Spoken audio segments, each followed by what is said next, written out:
Let's get started with our first news. In a recent interview with ESPN MMA, Reiner de Ridder offered some intriguing insights regarding potential matchups in the middleweight division. The former double champ did not shy away from making bold statements, particularly about the stylistic differences between two top contenders, Khamzat Chimaev and Dricus du Plessis. According to de Ridder, when it comes to preparation, Khamzat Chimaev would be easier to get ready for than du Plessis.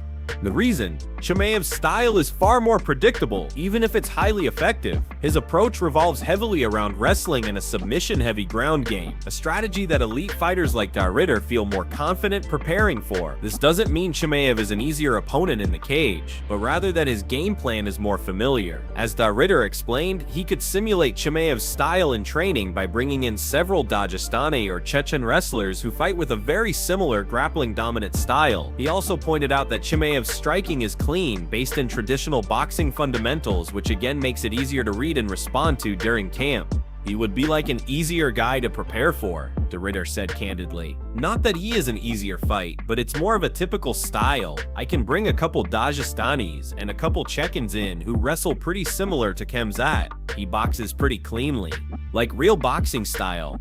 He went on to clarify that Chimaev is definitely a spectacular fighter, but in terms of uniqueness and unpredictability, he doesn't pose the same kind of problem that Dricus du Plessis does. Du Plessis' style, according to de Ridder, is far more unorthodox. His timing, movements, and overall fighting rhythm are difficult to replicate. Fighters like du Plessis, who thrive on chaos and improvisation, are harder to plan for, not because they're better per se, but because they introduce a higher level of uncertainty into the fight. De Ridder continued, so it'd be harder to prepare for du Plessis, but if he wins, he might be the bigger name. Despite the challenges either man presents, de Ridder is fully focused on fighting both of them in the near future. He believes the next 6 to 9 months will put him in the octagon against at least one, if not both of these dangerous contenders, and he's already mentally preparing for that challenge. In my mind, I'm fighting both those guys in the next 6 to 9 months. Anyway, he declared confidently. It's clear that Reiner de Ridder isn't afraid of either man. What matters to him isn't just the challenge, it's the opportunity to test himself against the best and prove he belongs at the very top of the division. Before moving to the next news, we have one quick request for you. We're constantly working on improving our content to earn your love and support. That's why we truly appreciate it if you could take just a moment to leave a like on this video, subscribe to the channel, and hit the bell icon so you never miss an update. Your support really helps us grow and bring you even better content every single time. And of course, don't forget to leave your opinion in the comments. Let us know what you think we should improve next. Their feedback means a lot to us, and we're always listening. Thank you. Moving on to the second news, Dan Hooker goes off on the UFC for the ticket situation. Before Dan Hooker called out Arman Tsarukyan for a possible showdown in November, the fan favorite lightweight was originally eyeing a return on the September card in Perth. Even though he's still recovering from a hand surgery he underwent back in March, Hooker had every intention of supporting his teammate Kai Kara-France, who was set to compete for a title at UFC. However, things took a shocking turn when the UFC canceled his event tickets, something that completely caught him off guard. Now the Hangman appears to be done being what he calls a company man. As Dan Hooker explained in a recent episode of Submission Radio, he had already traveled all the way to Las Vegas when he discovered that the UFC had revoked his access to the event, and based on what he shared, it seems the root of the problem may have been his absence from a scheduled media event, one he skipped due to time zone issues. They tried to get me out of bed at 7:30 in the morning Eastern Time, Hooker said. That's 3 hours in the morning in New Zealand. I didn't even go out the night before. I had an early night, but I'm not getting out of bed at 3 hours a.m. to do just about anything. I slept in and didn't go to the UFC thing. And that's when the backlash began. They canceled my tickets to Kai's fight, he continued. So now I'm thinking I've traveled across the world. I'm recovering from surgery and they're going to cancel my tickets because I missed one media event. That's why I was ready to rush back and fight injured. But someone behind a desk just crossed my name off a list. It wasn't just frustration, it was deeply personal for Hooker, who's long been one of the UFC's most reliable fighters, consistently stepping up, even on short notice. "You work in the office, brother. I work in the cage," he said sharply. "You'd think there would be a bit more respect for guys who literally give their lives to this. The amount of blood, sweat, and tears I've poured into putting on shows for that company, I really thought there would have been more respect.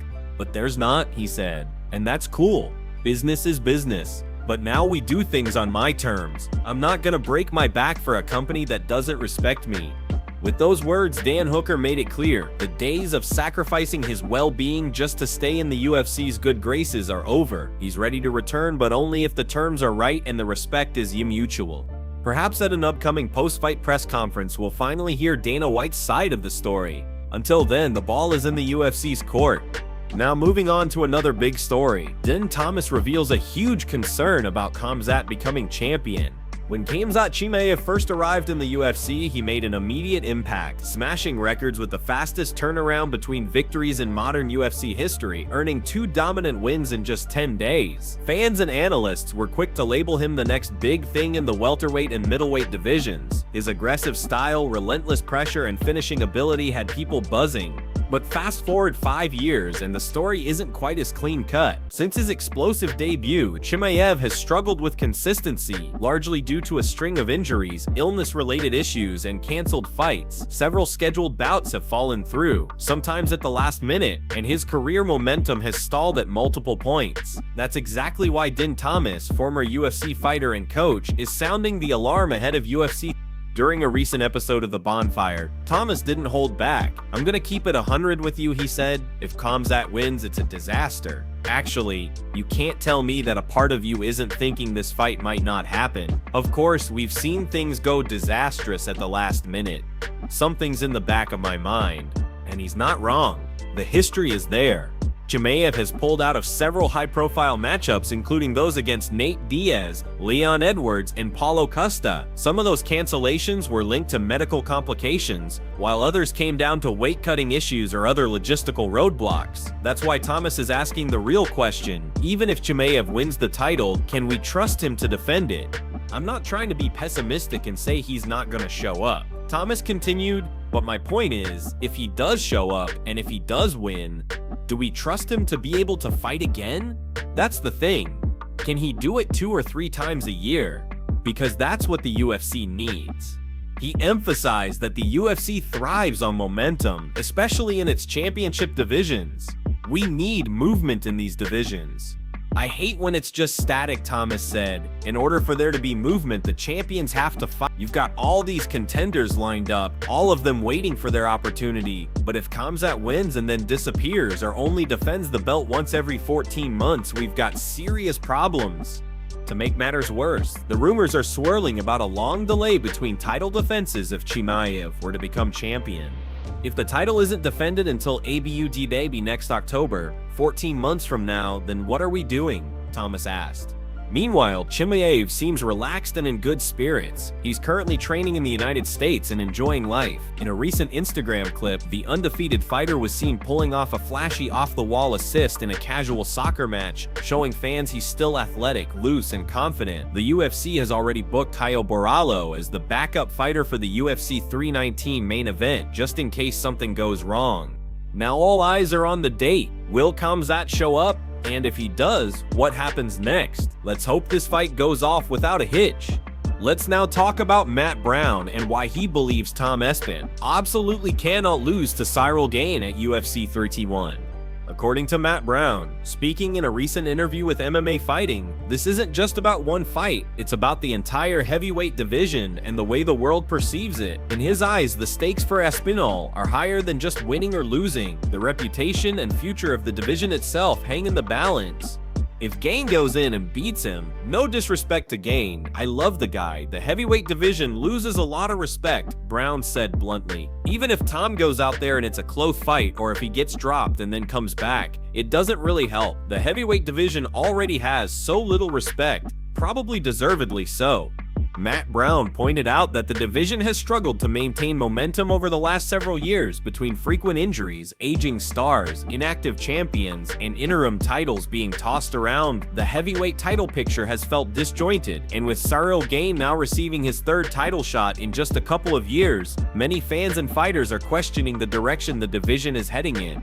That's why, according to Brown, Tom Aspinall needs to come out and deliver a definitive performance. He can't just edge out a decision or survive. He has to make a statement. He has to prove that he is the present and future of the heavyweight division, that he's not just another contender, but the guy who can finally bring consistency, skill, and credibility back to the top. Tom has to show that he is the heavyweight division. Brown emphasized, he's got to prove that to the world. It's not just about saying, "Oh, I'm good." It's about going out there and demonstrating that this is what a heavyweight champion looks like. This is the level the division should be at. Brown believes if Aspinall loses, especially to a fighter like Gane, who has already had multiple opportunities and came up short, it would send a bad message. If he loses to Gane, the division already not respected takes a bigger hit, he said, and that brings Tom down significantly. For Aspinall, this fight is not just about a belt, it's about taking the torch and carrying the division forward. He represents the new generation, a heavyweight with elite movement, fight IQ, and finishing ability. But now it's time to show that all the hype is justified. The UFC heavyweight title has always carried mystique, a crown worn by legends. But in recent years, that shine has faded. Matt Brown is simply calling it like he sees it. Tom Aspinall must win. Not for himself alone, but for the future of the entire division. Anything less, and the heavyweight ranks risk falling deeper into irrelevance. And that leads perfectly into the next story. Michael Bisping reacts to Khamzat's potential title reign being a disaster. The middleweight division has exploded with chaos this week, and with UFC 319 Fight Week drawing near, things are spiraling fast. What began as a standard build-up to a high-stakes title fight between Khamzat Chimaev and dricus du Plessis has now turned into something much more volatile, both inside and outside the octagon. First off, Khamzat Chimaev just took things to another level by literally threatening to kill du Plessis in a fiery and aggressive message that caught the attention of the entire MMA community. While trash talk is part of the game, that kind of statement has crossed a line for many, adding even more heat to an already intense matchup. But that wasn't the only unexpected twist. Out of nowhere, Kaio Borralho announced that HE is the official backup fighter for the UFC 319 main event. That caught fans by surprise, especially considering that just a few weeks ago, Nassourdine Imavov claimed HE was the designated backup. Now both fighters are still booked to face other opponents in September, which means Kaio Borralho could potentially have to make championship weight twice in 1 month, an insane physical and mental burden for any fighter. As the dust settles, the attention now shifts to the possibility of Khamzat Chimaev walking away from UFC 319 as the new middleweight champion. But while some fans are excited, others, including top voices in the sport, are concerned. Din Thomas made headlines recently by saying that Khamzat's reign as champion could be an absolute disaster for the UFC. His reasoning? There's just no guarantee that Chimaev will be a reliable champ, and honestly, he's not wrong.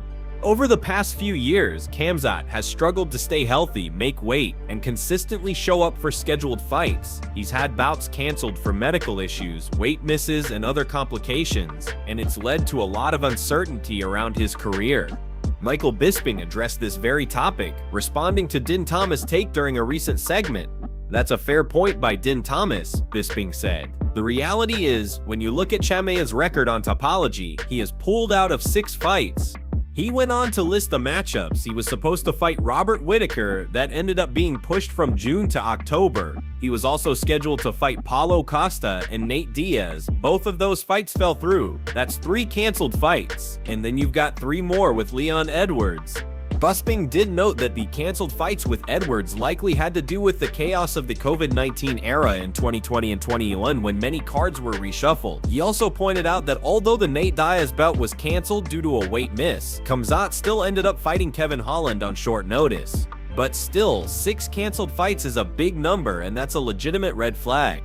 The question remains, can Chimaev stay consistent, defend a belt, and be the face of a division? Or is the UFC gambling on a fighter who may never deliver on that promise?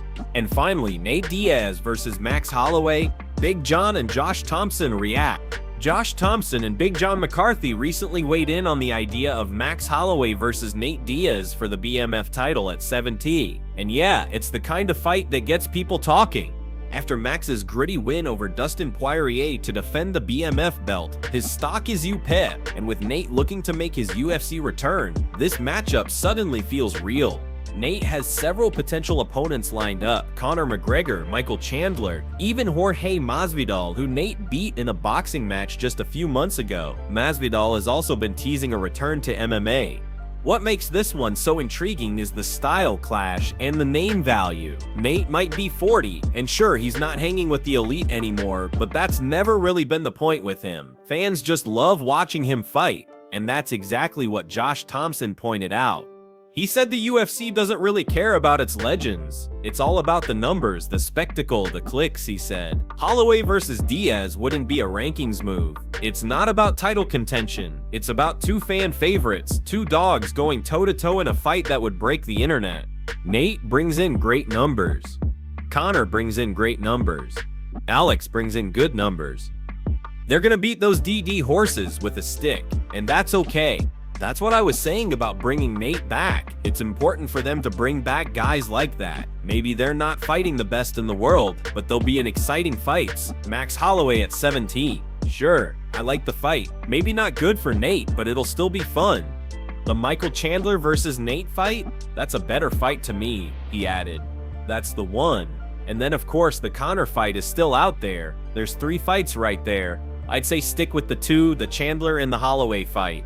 And I like the Colby one too. Even if it's not a great fight technically, the marketing for it would be fun.